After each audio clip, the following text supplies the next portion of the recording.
സ്വർഗീയ പിതാവേ, കൃതജ്ഞതയും വിനയവും നിറഞ്ഞ ഹൃദയങ്ങളോടെ ഞങ്ങൾ ഇന്ന് നിന്റെ സന്നിധിയിൽ വരുന്നു.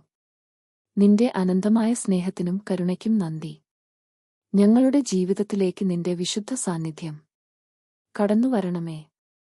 നിന്റെ അമൂല്യരക്കം കൊണ്ട് ഞങ്ങളെ മൂടി എല്ലാ അപകടങ്ങളിൽ നിന്നും കാത്തുസൂക്ഷിക്കണമേ. യേശുവിന്റെ ശക്തമായ നാമത്തിൽ ആമേൻ.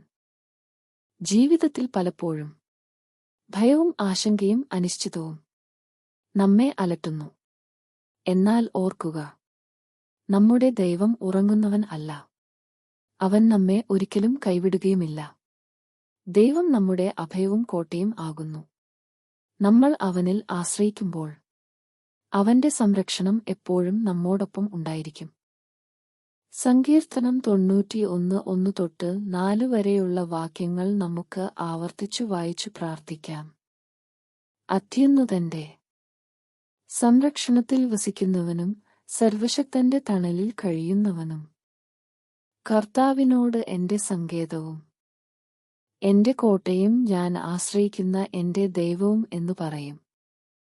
അവിടുന്ന് നിന്നെ വേടന്റെ കെണിയിൽ നിന്നും മാരകമായ മഹാമാരിയിൽ നിന്നും രക്ഷിക്കും.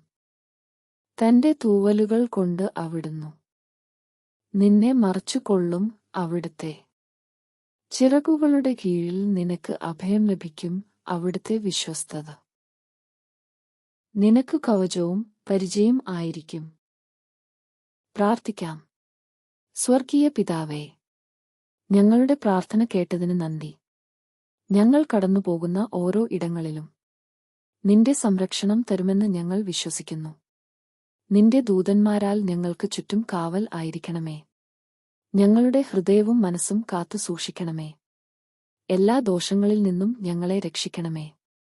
ഞങ്ങളുടെ വിശ്വാസം ശക്തിപ്പെടുത്തുകയും നിന്റെ പരിചരണത്തിൽ ധൈര്യത്തോടെ നടക്കുവാൻ സഹായിക്കണമേ. യേശുവിന്റെ മഹത്തായ നാമത്തിൽ ആമേൻ.